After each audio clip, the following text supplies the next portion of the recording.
Today we're going to be reading 25.2 Land Resources.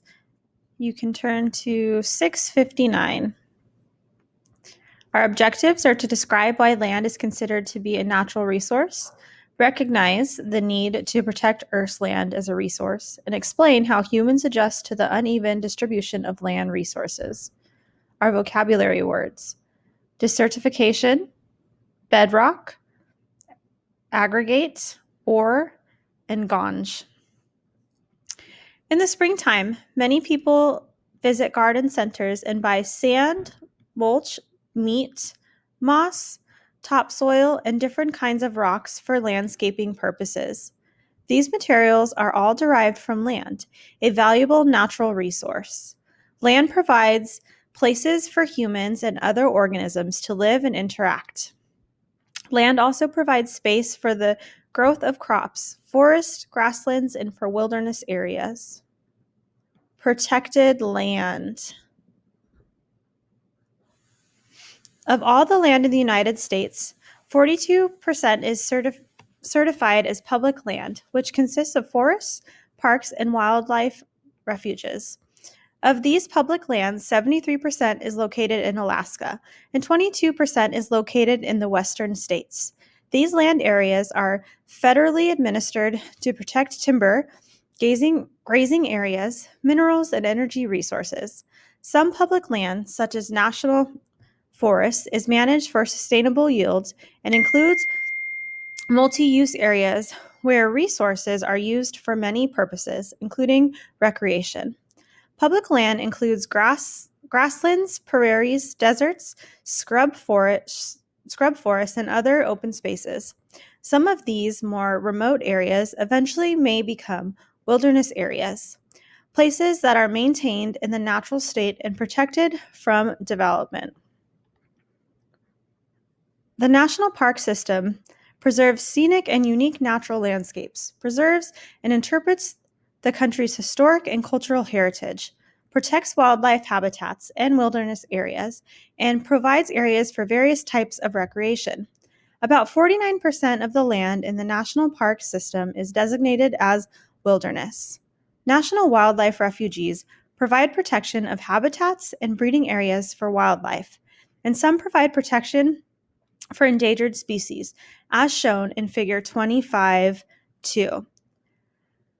Other uses of the land in wildlife refuges, such as fishing, trapping, farming, and lodging, are permitted as long as they are compatible with the purpose of each individual refuge. Soil.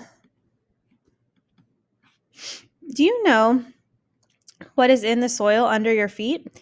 It can take up to 1,000 years to form just a few centimeters of topsoil, yet it can be lost in a matter of minutes as a result of erosion by wind or water. Plowing and leaving bare ground without plant cover can increase topsoil loss. The loss of topsoil makes soil less fertile and less able to hold water. The result is poorer crops. Today, topsoil is eroding faster than it forms on about 1/3 of Earth's croplands. Each decade, Earth loses about 7% of its topsoil, yet the eroded croplands must feed an ever-increasing human population.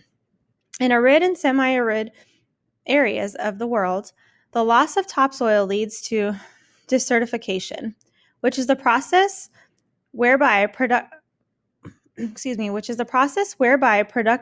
land becomes desert. Desertification can occur when too many grazing animals are kept on arid lands, as shown in Figure 25.6, or when soil is compacted by large herds of heavy animals or heavy farm equipment. Desertification is a growing problem in cattle producing areas in North Africa, south of Sahara, in the Middle East, in the western half of the United States, and in Australia. Desertification also occurs when trees and shrubs are cut down for use as fuel in areas with few energy resources. When these plants are not replaced, erosion can lead to the loss of topsoil. Desertification can be prevented by reducing overgrazing, and by planting trees and shrubs to anchor soils and retain water. Bedrock. Beneath the topsoil is a layer of soil consisting of inorganic matter, including broken down rock, sand, slit, clay, and gravel. This deeper soil layer lies on a base of under-weathered parent rock called bedrock. Bedrock is a solid rock, and it may consist of limestone, granite, marble, and other rocks that can be mined in quarries, as shown in Figure 25.7. Slabs of bedrock are often cut from quarry faces. Such large pieces of bedrock are used in the construction of buildings, monuments, flooring, and fireplaces. Aggregates. Have you ever watched a highway being built? You may have seen construction workers place layers of crushed or broken stone, pebbles, or sand on the ground before they begin to build the highway surface. The materials used for this first layer come from an aggregate, which is a mixture of gravel, sand, and crushed stone that naturally accumulates on or close to Earth's surface.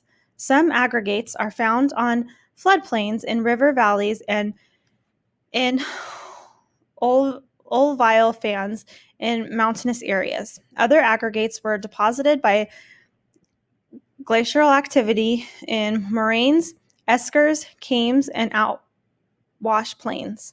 Some aggregates contain erratics, shown in Figure 25.8, which are rocks or rock fragments deposited by glaciers far from their origins. Aggregates used in construction are mixed with cement, lime, gypsum, or other materials to form concrete or mortar. An aggregate provides volume and ability to the resulting mixture, and it also makes the finished surface more resistant to erosion and weathering. The most commonly used natural aggregates are sand, crushed or broken rocks, and gravel. Ores. An ore is a natural resource that can be mined at a profit. That is, it can be mined as long as its values on the market is greater than the cost of its extraction.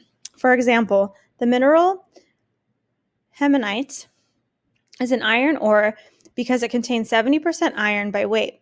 Other minerals such as limeite also contain iron, but they are not considered to be ores because the percentage of iron contained in them is too low to make extraction profitable.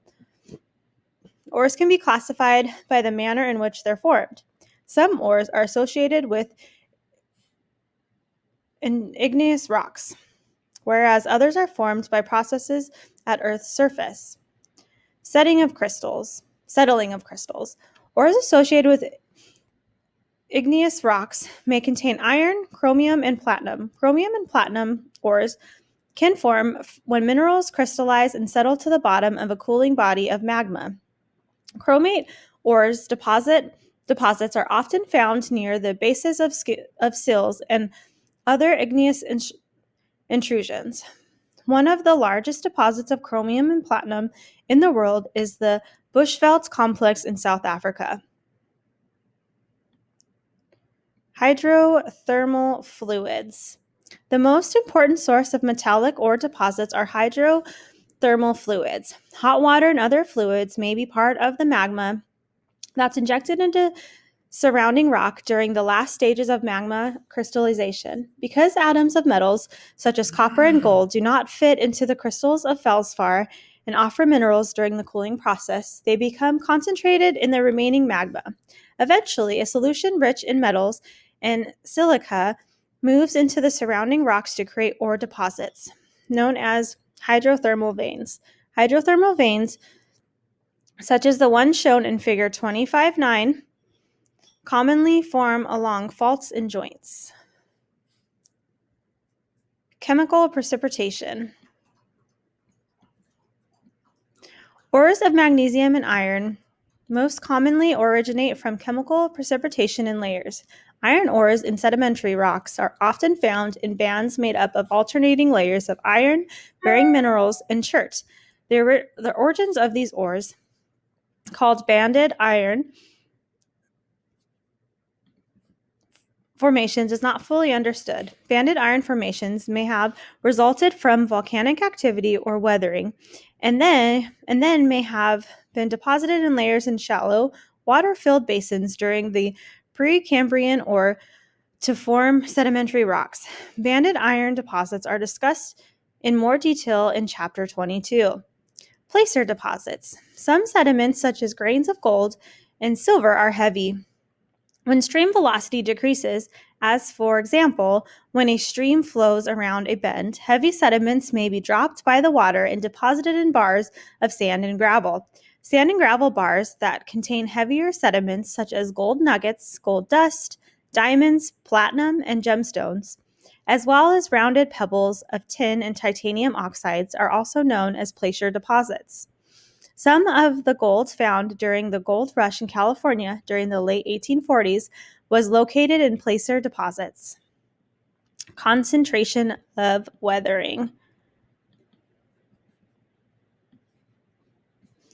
Some ores form when the minerals in rocks are concentrated by weathering. For example, aluminum forms in bauxite through weathering in tropical climates. Other metals that become more concentrated as rocks weather include nickel, copper, silver, lead, tin, mercury, uranium, and magnesium.